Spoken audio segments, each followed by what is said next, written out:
Have you ever felt no matter how many times you repeat yourself, your child just ignores you, like you're talking to a wall, and the only way to get to listen to you is by yelling? Do you ever wonder why they listen to their teachers, coaches, and even strangers, but not to you? If this sounds familiar, you're not alone. Getting kids to listen isn't about how loud you speak. It's about how you communicate. Most parents struggle because they use ineffective commands, emotional reactions, or negotiation traps without even realizing it. But the good news is there's a science-backed way to actually get your child to listen to you and to hear and respond without have any battles, threats, or frustrations.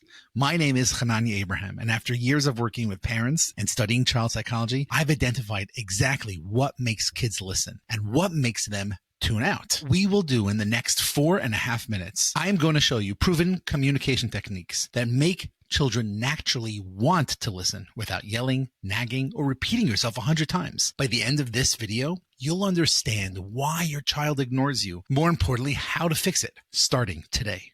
So here's our first tip. Get onto their level. Literally, research shows that children are much more receptive when you make eye contact with them to their height. And according to the American Academy of Pediatrics, nonverbal cues like body posture and facial expression play a huge role in how kids interpret messages. So crouch down, soften your face, and connect. And that signals to them, I'm here, I'm listening, and you matter. And that's really important.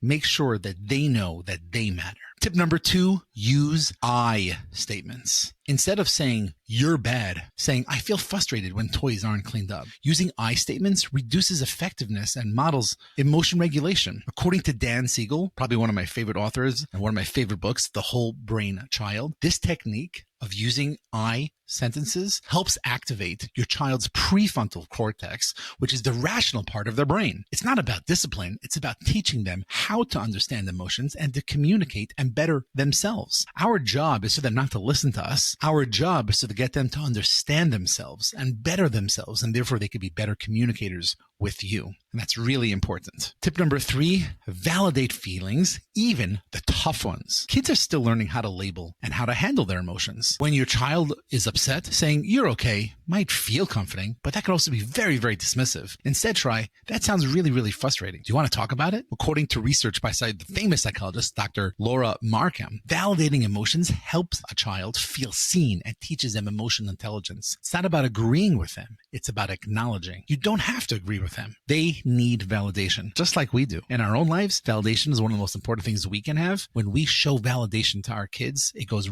really, really far regarding how they are going to be able to communicate with us. Be brief and clear. Tip number 4, kids have tiny attention spans. There was a study done in the Journal of Child Language in 2020, and they found that clearer and shorter sentences improve comprehension and cooperation. I think that goes without saying. So instead of having long lectures, use short, concise, age-appropriate language. Say, shoes on, please, instead of, how many times do I have to tell you how to put on your shoes? Keep it short, keep it simple, keep it calm. And I think one of the most important things, and I know this is something I need to work on as a parent a lot, is listen more than you talk. I think it's fair to say this also might be the hardest for us parents, but also the most powerful. When we really listen, we're teaching our kids that their voice matters. According to Harvard Center of Developing Children, responsive communication, where the parent listens and responds thoughtfully, builds a stronger bond, and also brain connects with trusts. So pause, nod, reflect back what they said. Let them know